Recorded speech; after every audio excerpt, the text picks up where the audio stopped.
questions that we have to always look at. All right, let's take a moment and head out to space. This is for our next story. Pretty exciting. The most powerful rocket that's ever been created by SpaceX is set to lift off tomorrow. The video you're looking at is actually from the 11th launch of what's been named Starship. That's the rocket. It's been 7 months since we've seen one of these attempted liftoffs, in part because SpaceX has changed Starship quite a bit. The rocket has gone under a bit of a redesign, we'll call it. Now, this launch is going to be the first time that we see the upgraded Starship rocket. Let's welcome in former NASA astronaut Dr. Charles Camarda with more on the space mission. Dr. Camarda, thank you so much for joining us. It's great to have you here with us this morning. There is so much to get excited about with the future of spaceflight lately, and we want to start with you telling us a little bit more about how this Starship V3 test flight could mark a major milestone and what you really hope to take away from the mission. Yeah, as you said, they've made some major changes in only 7 months. The rocket is taller by about 10 feet. It has a lot more thrust capability. They increased the thrust of the Raptor engines by 25%. They did a little bit to optimize the mass of the structure. They could take over 3 times the amount of payload of the Block 2 version. So that's 100 metric tons to low Earth orbit, more than any other rocket. They made major changes to the launch pad. They have a new launch pad so that they'll be able to increase the cadence and get us ready to go to the moon. This rocket is the version that we're going to be looking at, or something very similar, to take us to the moon.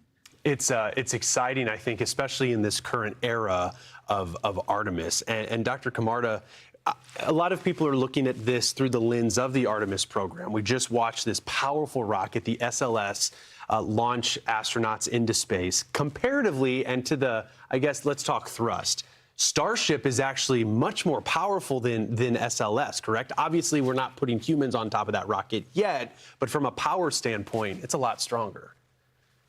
From a power standpoint, it's about twice as much thrust as the SLS rocket. The SLS rocket cannot even get to low lunar orbit. It's not able to reach the moon, actually. And so the Starship rocket, when it's refueled in space several times, it needs multiple refuelings to get enough propellant to take the ship to the moon, because it's going to have a very large lander on top of it. And we mentioned this is the 12th Starship space test. So that being said, what has your team learned over the course of the test? And do you think there are any big challenges that you still have in order to overcome before we can safely send humans on a space trip to Starship? Absolutely. The most challenging aspect of going back to the moon with this rocket is refueling in orbit, cryogenic propellant in orbit. That's going to be a major accomplishment. Hopefully, we're going to be seeing several attempts in the not too distant future. We have to be able to do that in order to get this ship to the moon. Okay, the next thing, in order to make this fully reusable, the thermal protection system, they've been working very hard on the thermal protection system, trying to make it robust so that you can get this quick turnaround. You lose one of these 17,000 tiles, you could potentially lose an entire vehicle. I mean, the risks are so high, but oftentimes when you look at rocket science, it is. And I think SpaceX specifically has been more visible where we have seen those attempts. And yeah, do you call them a failure or do you just call them a lesson? Because to get this thing off the ground, you are going to have things that go wrong that don't necessarily end the way that was hoped, but you learn from it. And that's, I think, why this 12th launch is going to be so significant. Dr. Camarda, I wonder, and I don't want to get too in the weeds on this mission, but the fact that Starship is able to return to Earth is remarkable. The SLS rocket doesn't do that, and I hate to keep comparing because I know they're in 2 different fields, but that being reusable is important. However, with this mission, there will be some Starlink satellites that are released on this as part of that, I guess you call it payload. What's the intention behind that?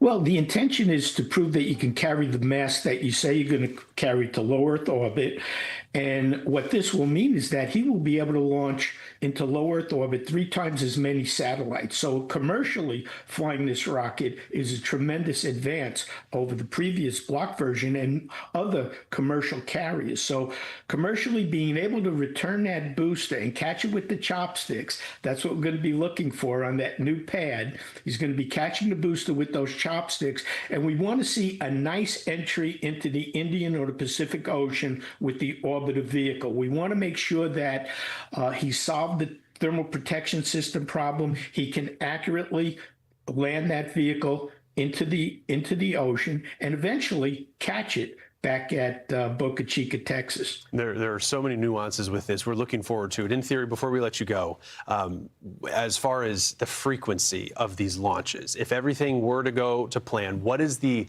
goal? How often could we maybe down the road expect these launches? What you're going to see is hopefully much quicker turnaround. He wants to make sure he solves the thermal protection system problem because he needs to up that cadence. Remember, if you need 12 to 15 launches in order to refuel a depot in low Earth orbit to go to the moon, that's why he has 2 launch pads. And so that turnaround time is what he's relying on. And so the more he launches, the more information he gets, the more robust he can make this vehicle. He needs to up that cadence. He was at about a launch every 3 months. He took 7 months for this. You want to get that cadence down where he will be launching rapidly from Boca Chica or the Cape. We'll be watching this closely tomorrow. Launch Hopefully window tomorrow. opening at 5:30 p.m. Central Time.